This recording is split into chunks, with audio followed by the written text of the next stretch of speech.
কারণ তোমাদের পিতামাতা তোমাদের জন্য অনেক করেছে, এমন তারা একটা চায় যে একটা ভালো একটা রেজাল্ট করো তোমরা। তো অনেক কম সময় এর মধ্যে আমাদেরকে ভালোভাবে প্রস্তুতি নিতে হবে, আরও আদার অনেক কিছু করতে হবে, আমাদের ভালো রেজাল্ট করতে হবে, যার কারণে আমাদের সর্বোচ্চ কমপক্ষে 12 ঘন্টা পড়া লাগবে। এখন আপনারা বলতে পারেন যে আমাদের তো আরও অন্য আদার কাজ আছে, নামাজ আছে, খাওয়া দাওয়া আছে, গোসল করা আছে।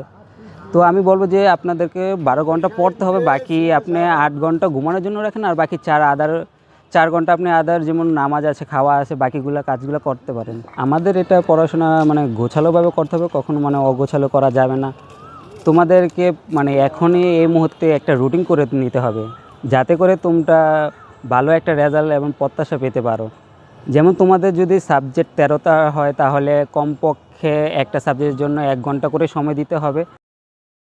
সবচেয়ে বেশি গুরুত্ব দিতে হবে আইসিটি এবং ইংলিশ, কারণ অনেক ভালো এবং ব্রিলিয়ান্ট স্টুডেন্টও আইসিটি এবং ইংলিশে ফেল করে, যার জন্য আমাদেরকে আইসিটি এবং ইংলিশের প্রতি বেশি গুরুত্ব দিতে হবে এবং এগুলো ভালোভাবে বুঝে পড়তে হবে। এই মুহূর্তে কোচিং বা টিচারের উপর কোনো নির্ভরশীল হওয়া যাবে না, সম্পূর্ণ নিজেদের প্রতি আত্মবিশ্বাস রাখতে হবে।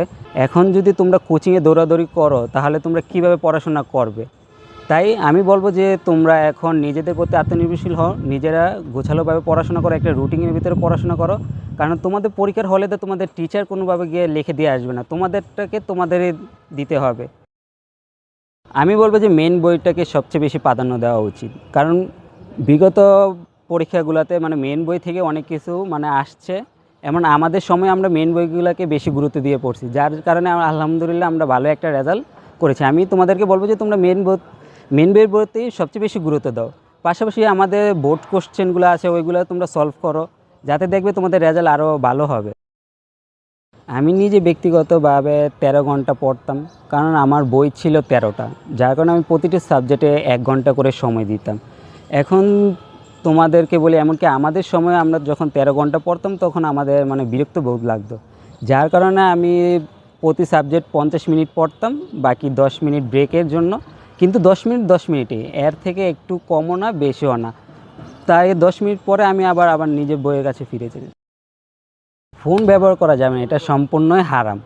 আমাদের ফোনের সাথে কোনো সম্পর্কই করা যাবে না, সবসময় বইয়ের সাথে সম্পর্ক রাখতে হবে। তোমরা যদি একটা ভালো রেজাল্ট করতে চাও, ভালো একটা প্রত্যাশা পেতে চাও, তাহলে অবশ্যই ফোনটাকে এখনই ত্যাগ করতে হবে।